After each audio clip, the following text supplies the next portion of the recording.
Bulan Ramadan disifatkan sebagai bulan yang penuh dengan kemuliaan. Menjalani ibadah puasa bukanlah sekadar menahan lapar dan dahaga, tetapi juga dapat mengajar penguasaan diri termasuk mengawal hawa nafsu dan runtunan selera. Namun begitu, bulan yang mengajak kita untuk bersederhana turut menjadi bulan yang mencatatkan paling banyak berlakunya perbuatan pembaziran sehingga sudah menjadi kebiasaan. Berbelanja secara berlebihan untuk aneka juadah hidangan berbuka puasa dan persiapan menyambut Aidilfitri yang menuntut perbelanjaan berganda antara yang menjadi penyumbang kepada isu pembaziran. Berdasarkan kajian yang dijalankan oleh pakar ekonomi Universiti Sains dan Teknologi, sebanyak 22 juta umat Islam didapati berbelanja hampir 5.4 bilion di bazar Ramadan di seluruh negara. Selain itu, bagi persiapan menjelang Hari Raya pula, ada yang sanggup berbelanja ratusan ribu ringgit sehingga sanggup menjerat diri membuat pinjaman peribadi kerana mengamalkan prinsip biar apa-apa asalkan bergaya bagi menyambut perayaan yang hanya datang setahun sekali. Bagaimanapun, masyarakat perlu bijak dalam merancang perbelanjaan. Tepuk dada, tanya selera. Berbelanja lebih untuk keperluan perayaan bukanlah menjadi satu kesalahan. Namun, perlu diingatkan, janganlah sampai berhutang dan berkadai diri semata-mata untuk memeriahkan sambutan Aidilfitri. Saya suka baik-baik skrip tadi tu. Jangan sampai berhutang dan menggadai diri demi untuk nak menunjuk ataupun berhari raya ni kan. Okey, ini yang kita nak kongsikan kepada penonton, sama-sama lah kita ingatkan diri kita juga sendiri. Selalu kita cakapkan ukur baju di badan sendiri. Ini kerana kita nak elakkan daripada kita ni membazir. Dan yang paling penting sekali bagaimana untuk kita tahu antara keperluan kita dan juga kehendak. Tapi kalau zaman sekarang kadang-kadang kehendak dan keperluan tu dia ada titik tengah jugalah. Ya, betul, setuju sangat. Dan kita sering kali diingatkan perlu kita tahu apakah itu keperluan dan kehendak, tapi kadang-kadang dah tahu pun macam tak membantu kot. Tapi kalau kita berkemampuan mungkin tak ada masalah. Betul. Tapi kalau sampai berhutang, menyusahkan orang sekeliling dan sebagainya yang boleh memberi satu orang kata konotasi yang negatif dalam kehidupan kita, itu yang tidak kita mahu. Ya, betul. Dan hari ini di studio kita bersama dengan dua orang tetamu. Kita bersama dengan Syiha Zikir sekali lagi. Sekali lagi. Ulang mak. Okey, dan di sebelah Syiha kita bersama dengan tak lain tak bukan Dr. Haji Tengku Asmadi Tengku Muhammad selaku perunding motivasi kita. Sihat Doktor? Alhamdulillah. Bulan puasa lagi sihat rasanya. Alhamdulillah. Kita nak dengar tu. Okey, baik Doktor dan Syiha. Kita sering kali seperti yang Fiza katakan, dengar ukur baju di badan sendiri, berayalah secara bersederhana. Mungkin seperti yang Fiza katakan, bagi mereka yang berkemampuan tidak menjadi masalah. Tetapi apa yang menjadi masalah di sini adalah mungkin kita apabila kita melihat orang lain melakukan sesuatu, membeli sesuatu, kita pun rasa macam alamak, bestnya macam orang kata temptation teringin sangat. Aku pun naklah beli. Okey, kalau kita bercakap mengenai konteks yang secara kecilan, mungkin makanan itu semua juga pembaziran. Tetapi konteks yang lebih besar, kereta, perabot dan sebagainya. Mungkin kita mulakan dengan doktor dahulu memberi ulasan mengenai pembaziran sewaktu musim perayaan ini, Doktor. Okey, bila kita bercakap tentang pembaziran, macam tadi Fiza kata, pertembungan antara kehendak dengan keperluan. Baik, dan Fiza kata tadi mungkin kalau kita tak ada kemampuan tidak mengapa. Sebab sekarang ni kita kena faham mereka yang dalam bahagian jualan, golongan-golongan kapitalis dan sebagainya, kita tidak berkemampuan, tetapi mereka buat sesuatu yang menyebabkan kita rasa kita mampu. Contoh easy payment. Contoh kad kredit, kan. Jadi benda-benda macam ni kita rasa alah, apalah sangat setakat RM50 sebulan. Sedangkan ia bukan satu keperluan kepada kita. Tetapi ditimbulkan kehendak, kemudian dirasakan seolah-olah kita ni ada kemampuan, tetapi kita lupa. Kita ambil beli satu barang yang sana RM50, yang sana RM50, pinggan mangkuk pula lagi RM50, nanti periuk belanga pula, semua perabot lagi.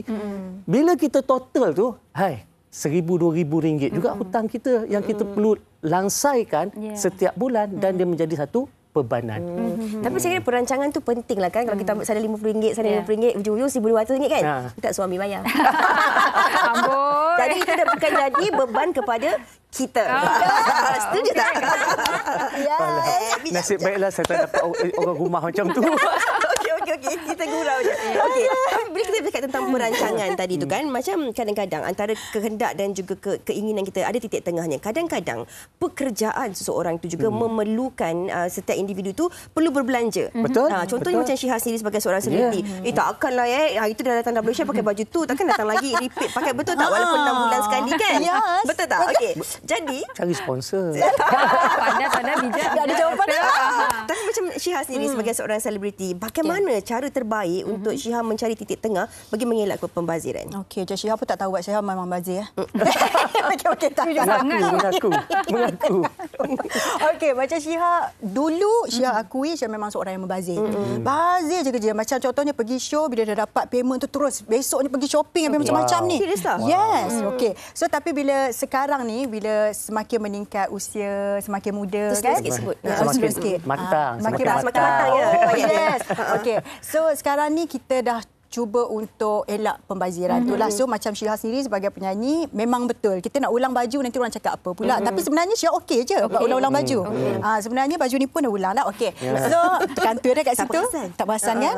So sekarang ni kita gunakan khidmat stylist lah. Mana bila kita guna khidmat stylist, dia akan one off je baju tu. So lebih jimat daripada kita beli tapi kita pakai sekali je. So macam Syihah sekarang, kalau baju yang mana Syihah dah ada tapi Syihah tak nak pakai, kita bagi dekat orang ataupun kita buat pre-love gitu untuk elakkan benda-benda gitulah. Tapi nak tanya, kalau dari segi pembaziran tu kebiasaannya banyak dibazirkan kepada barang apa? Macam Syihah sendiri baju. Baju Syihah kalau bila Syihah dah kemas rumah apa semua kan, tengok bila masa aku beli baju ni? Sampai tahap begitu. Tak apa lagi. Takut nanti tak pernah pakai. Tak pernah pakai dah 2 tahun beli ya. Betul, ada doktor. Ada ya. Ya, sampai ada tag pun ada lagi. Betul, itu saya setuju. Tapi ada orang mengatakan yang kaum wanita yang lebih cenderung ke arah pembaziran sebab kita selalu beli baju lah, beli makanan yang tidak diperlukan. Kadang-kadang kita stock up kat dalam pantry tu sampai dah expired pun tak tahu. Angguk ya kawan saya kat sebelah ni. Dan kaum lelaki pula tidak begitu banyak membazir, dan kalau ia pun mereka membazir dari segi Pok Rim je dah berapa? Betul. Pok Rim je dah berapa? Dia nampak macam tak. Dia sport rim tapi 2 tahun 3 tahun sekali baru tukar. Sebab itu Asuk pun 6 tahun pakai, beli sekali. Tapi iyalah, doktor rasakan bukan nak kita nak mempertikaikan wanita hebat tidak membazir ataupun lelaki hebat tidak membazir ataupun sesiapa sahajalah kan. Tetapi dari apa yang doktor lihat, patternnya, adakah betul kaum lelaki tidak begitu banyak? Tidak juga. Sebenarnya begini, orang perempuan ni dia banyak keperluan. Kan? Orang lelaki kalau dia pakai, contoh kalau saya pakai baju yang sama beberapa kali, orang tak perasan. Tetapi kalau orang perempuan, dia pakai 2 kali pakai pun orang kata, bukan hari tu dah pakai dah ke? Kat majlis dah pakai. Tapi kita tak perlu. Betul. Tengok misalnya saya keluar wanita hari ni, kalau kod kelabu, kod hitam ke saya pakai 10 kali pakai. Selamat, tak ada masalah. Cuba dia pakai bulan depan jemput, dia pakai lagi yang ini. Warna apa, pink ni kan? Orang dah perasan. Jadi disebabkan orang letak sebelah-sebelah gambar. Kan? Jadi disebabkan itulah maka desakan ataupun pandangan orang tu, jangkaan orang tu menyebabkan kita pun tak selesa, maka kita terpaksa berbelanja lebih berbanding dengan orang lelaki. Okey. Kita cakap tentang desakan atau juga pandangan orang lain. Tapi kadang-kadang doktor, kalau kita bercakap tentang bulan Ramadan dan juga menjelang Aidilfitri ni kan, kalau selebriti ataupun mungkinlah kalau kita cakap tentang orang yang berkemampuan, nanti orang lain cakap macam ingat saya tak mampu ke dan sebagainya. Tapi kadang-kadang ini kita terlepas pandang, ini budaya. Baik. Kalau kita lihat macam hari raya memang cuti umum 2 hari, tapi baju raya nak kena 7 pasang. Sebulan rayanya sebulan. Yang baru itu bukan sendiri. Daripada hujung kaki sampai ke hujung rambut, anak, isteri, kemudian kalau anak 4 orang lah kan. Itu. Lepas tu kemudian kalau tengok jiran sebelah pula tukar sebelum, takkan lah Cik Yah dah 5 tahun tak tukar. Cantik pula Cik baru dah Malaysia kan. Sakit hati kita tengok Cik baru dah Malaysia, tukar juga kan. Tapi bolehlah tukar juga So kadang-kadang, jadi kalau kita melihat kepada perkara ini, adakah ini juga dilihat sebagai pembaziran? Ataupun sebenarnya kalau kita bijak, dia boleh dilihat kepada satu perancangan ataupun pelaburan jangka masa panjang sebenarnya? Okey, dia kalau kita lihat bukanlah satu pembaziran sekiranya dia sudah sampai kepada keperluan. Contoh misalnya perabot kan. Kalau dah kakinya dah patah, dah 10 kali repair kan. Lepas tu dia punya duduk ni nampak macam elok, bila duduk tenggelam itu rumah saya tak apa, saya tak nak tukar. Kan? Jadi mana yang boleh repair mungkin kita repair. Dan kadang-kadang tu teringin juga nak, kita dah tukar fabrik, tukar apa semua, teringin juga nak dapat set yang baru. Jadi kalau ia bukan dilakukan setiap tahun, sesekali tukar, itu satu terapi. Kan? Maknanya kita perlu juga mengganjari diri kita. Yang kita dapat kerja penat, menyanyi, menjadi pengacara. Kan? Dapat duit apa semua. Takkan kita tak nak mengganjari diri. Jadi mengganjari diri itu boleh, memang boleh. Sebab dia satu cara untuk kita suntik motivasi kita untuk bekerja lebih keras lagi. Kan? Begitulah kalau kita nak tukar kereta ke apa, tak jadi masalah. Tetapi kalau kita dengan menukar kereta tu, kita rasa lagi kuat bekerja, lagi semangat bekerja. Dan dia satu pelaburan yang menarik orang lebih percaya kepada apa yang kita lakukan. Contoh, ramai founder-founder, juru-jual, dia siap tunjuk kekayaan apa. Pembaziran kan? Itu pelaburan. Kerana itulah ramai orang datang. Kerana itulah pelaburan. Jadi kita kena bezakanlah. Tapi kalau kita orang biasa-biasa, itu bukan nama pelaburan. Kalau kita pergi terpaksa berhutang, tanggung hutang, tak cukup nak bayar, bergaduh pula suami isteri, kan itu bukan pelaburan, itu peleburan namanya. Saya suka jangan terlebur. Sebab umur saya kan, saya nak tukar set baju makan tu, tapi 3 lawan 1 sebab mereka kata nostalgia. Sebab ada kenangan. Okey, baik. Dan Syiha sendiri, saya nak tanya Syiha, kalau Syiha sewaktu musim raya ni, ada apa-apa yang Syiha pasti akan beli tak? Sebab ada orang memang akan beli sewaktu bulan Ramadan ataupun Syawal. Faham? Okey, macam Syiha sendiri yang pasti akan beli kuih raya. So, selain pada buat sendiri, saya akan benda-benda gitulah. Tapi kalau orang fikir macam, mesti akan tukar lansir baru, sofa baru, baju mesti nak baru.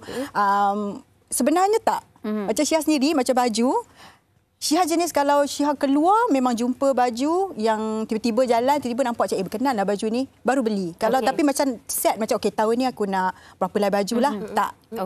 Macam peralatan rumah pun sama juga. Sebab mungkin Syiha ni daripada dulu, Syiha lebih suka orang kata belanja family berbanding diri sendiri. So bila belanja dekat family, Syiha tak rasa bazir. Tapi bila belanja diri sendiri, rasa macam... Jom pegang tangan.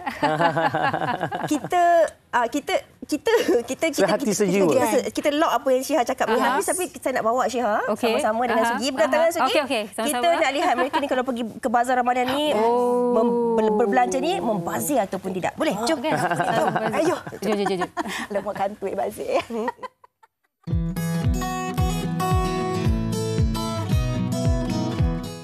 Kita orang baru je sampai, baru beli shawarma dengan tepung pelita. Shawarma dalam RM13, tepung pelita RM10. Dalam 23 lah baru. Tengoklah beli yang minat je lah. Kalau semua minat kadang-kadang tak habis. Macam tu je lah.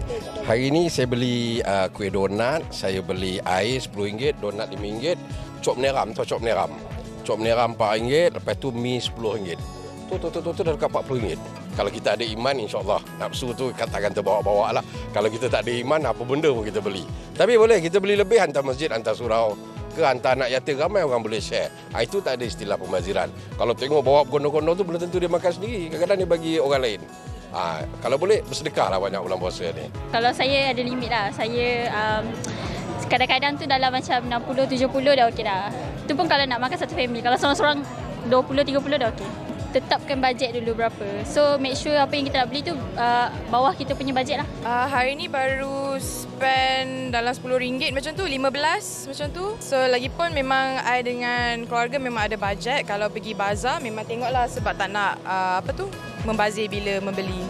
Kena beli ikut perut dan bukan ikut nafsu. Sebab selalunya kalau bila beli makan ni memang selalu macam semua benda sedap, so semua benda nak beli. itulah lain orang lain caranya. Rezeki orang juga berbeza-beza. Jadi cara mereka merancang kewangan ataupun perbelanjaan tu pun berbeza-bezalah. Betul tu Fiza, dan saya suka apabila ada salah seorang daripada responden tadi mengatakan yang kita tetapkan dahulu bajet kita, selepas itu baru kita pergi dan membeli. Tetapi kadang-kadang apa yang menjadi masalah adalah kita dah ada bajet, kita dah beli dah habis dah duit tu, lepas tu macam alamak teringin ini kan mesti mak suka kan, ini kan ayah suka, ini abang suka, lepas tu dah beli-beli tak ada orang nak makan, dan itu mewujudkan pembaziran. Baik doktor, bercakap mengenai perancangan. Okey, kalau konteks bazar Ramadan lah kan doktor, bagaimana boleh kita rancang pertama seelok-eloknya? betul lah, kalau kita betul-betul nak rancang keluar rumah, ya, bawa duit yang kita nak belanja tu sahaja. Jadi kita tengok dalam poket ada RM50. RM50 semua cashless doktor. Cashless, tinggal phone pun tinggal. Cashless lagi susah, lagi senang nak punch card macam mana? Itu satu. Yang kedua, saya selalu pujuk hati macam mana tahu. Contoh kan, memang betul. Bila perut lapar, nafsu tinggi. Kita nampak semua nak makan. Saya ingatkan diri saya tak kata apa. Tak apa, ada 30 hari nak makan. Jadi hari ni beli kuih ni, esok yang ini saya beli esok. Yang nak lagi, yang tu beli lusa. Jadi ini yang betul bijak ni. Yalah, kita tahu kita ada masa yang panjang. Dan saya sendiri secara peribadi dah masuk 9 hari puasa, tak pernah singgah lagi pasar Ramadan. Kan, sebab saya akan bagi ke anak saya kata dia pergi, saya kata okey, ayah nak misalnya kuih buah Melaka je.